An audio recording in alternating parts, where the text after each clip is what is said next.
Mesdames et messieurs, bienvenue. Vous êtes bien sûr à Isanganiro. Voici les principaux titres de ce journal. Les frais d'exploitation de renouvellement de radio exigés par la RCT devraient être payés en francs et non en devises comme c'est fait. C'est l'estimation de Charles Makoto, directeur AI de la radio-télévision Isanganiro. Et quant aux responsables de la RCT, il indique qu'ils ne font que la mise en application du décret du 18 avril 2014 qui est toujours en vigueur. Et dans ce journal, là aussi, on vous parle de la population carcérale qui ne cesse de grimper par rapport à la capacité d'accueil des prisons sur le territoire national. Ceci ressort d'un rapport de décembre 2022. Voilà pour l'essentiel. Dans quelques instants, les développements.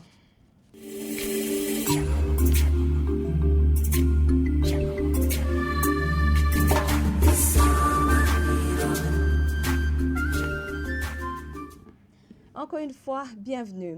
Les frais exigés chaque année pour le renouvellement d'exploitation radio par l'Agence de régulation et de contrôle des télécommunications ARCT en sigle devraient être payés par les médias en francs et non en dollars, tel que c'est fait maintenant. C'est réclamé par cette agence de régulation. Proposition faite par le directeur AI de la radio-télévision Isanganiro, Charles Makoto, au moment où ces frais changent suivant les cours de taux de change et que pour cette année, par exemple, la radio-télévision Isanganiro a vu cette somme augmenter de plus de 13 millions de francs. Cette hausse a été de 13 millions de francs à 19 millions de francs pour Charles Makoto. Il estime que ces frais devraient être allégés vu que les radios ne collectent pas des devises à travers les services qu'ils offrent au public. Je vous invite à suivre Charles Makoto, le directeur AI de la radio-télévision Isanganiro. On est appelé à payer 6 750 $. Donc le problème réside dans ce taux de change parce que si vous convertissez pour l'exercice 2022-2023, on a payé 13 885 603 francs burundais. Mais aujourd'hui, avec le même montant de 6 750 $, on est appelé à payer 19 289 68 francs burundais. Donc cette variation de taux de change de monnaie entraîne la hausse de cet renouvellement d'autorisation d'exploitation radio. Donc pour nous, ça devient un grand problème parce que pour nous, Radio Isanganiro, mais également pour tous les radios qui diffusent à travers le territoire du Burundi, qui sont soumis à ce renouvellement d'autorisation d'exploitation, ça devient un grand problème. Pourquoi ? Parce que ça pèse sur les activités quotidiennes des médias qui sont appelés à déplacer les journalistes, qui sont appelés à utiliser les groupes électrogènes, qui sont appelés à payer l'impôt au site salaire, qui est appelé à payer la TVA. Donc ça devient du coup un problème sérieux pour le fonctionnement des médias qui aujourd'hui se trouvent dans une situation financière qui n'est pas, je dirais, saine.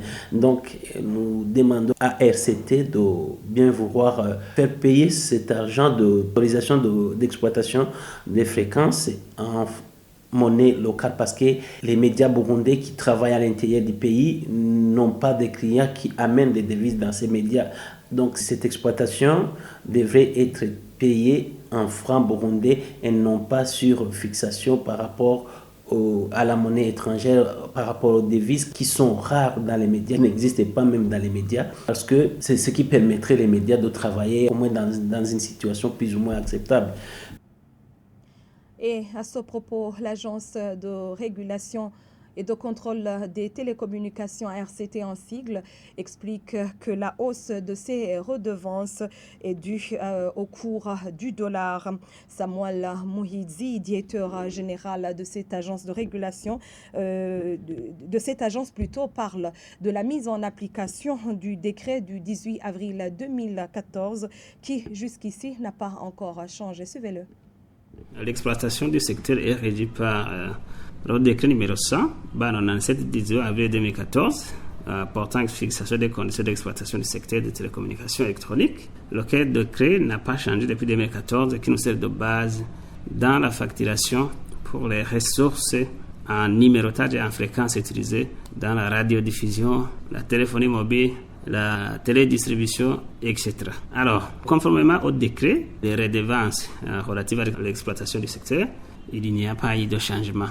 Ce qui change peut-être, c'est le taux de conversion du dollar à l'audio de la facturation. Parce que les annexes, comme vous le verrez sur le décret, qui fixent les montants des redevances sont en dollars. Mais vous verrez que, conformément à l'article numéro 4 du même décret, les étrangers payent en dollars, tandis que les nationaux, les résidents, payent en francs bons. Il est explicitement écrit que les résidents payent selon le taux de conversion du dollar, le taux du jour pour la conversion du dollar en francs bons. Alors, s'il y a eu des changements ou des différences, c'est sûrement à cause de la fluctuation du dollar par rapport au franc bons. Vous verrez que si vous n'avez pas solliciter de nouvelles ressources en fréquence, la même facture qui avait été élaborée l'année passée et convertie en francs bons, c'est la même convertie en francs bons selon le taux du dollar 10 jours. Et oui, rendons-nous en province pour parler environnement, début du bornage de la réserve naturelle de Hayamba, assise au nord-ouest de la ville de Rumongue. C'était jeudi le 7 septembre 2023. Barkimas Hatungimana, directeur général de l'Office burundais pour la protection de l'environnement, collaborant avec l'association pour la conservation et la communauté de changement dans ce projet, indique que c'est dans l'optique de préserver l'environnement tout en séparant le domaine de l'État du domaine privé. C'est au moment où les bornes constituées d'arbres ont disparu dans certains endroits par la construction des maisons d'habitation. C'est un reportage signé Jean-Pierre Misago. Le début de ce bornage a concerné la partie sud-ouest de cette réserve sur une longueur de 1200 mètres. C'est en effet dans cette partie où la pression démographique sur cette réserve se fait sentir avec un pare-feu qui est souvent déplacé au profit de l'espace à bâtir, selon Berkimas Hatungimana, directeur de l'Office burundais pour la protection de l'environnement. Cette fois-ci, il s'agit des bornes séparant le domaine de l'État et celui de la population pour mettre fin aux conflits fonciers souvent rapportés entre l'État, représenté par l'Office burundais pour la protection de l'environnement, et la population se réclamant propriétaire de cette réserve. Et c'est une activité qui s'étendra sur toutes les aires protégées du Burundi, a déclaré le directeur général de l'OBPE, qui appelle au respect de ces bornes.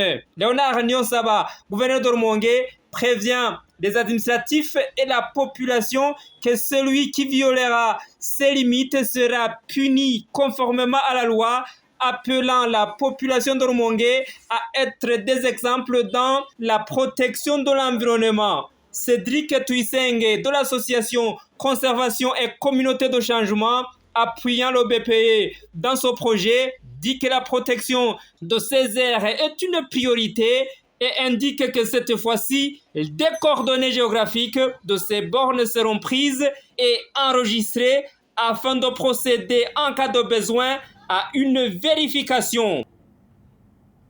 Et oui, bouclons ce journal par cette page justice. Le ministère ayant la justice dans ses attributions a dernièrement annoncé que la population carcérale atteint 12 000. C'est dans 11 prisons du territoire burundais dont la capacité d'accueil est légèrement supérieure à 4 000.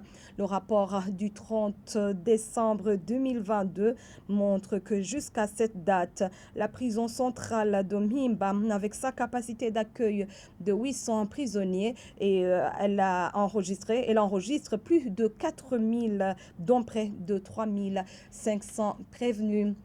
Point final à ce journal, mesdames et messieurs. Merci d'avoir suivi cette édition. C'était un plaisir pour moi de vous présenter ce journal.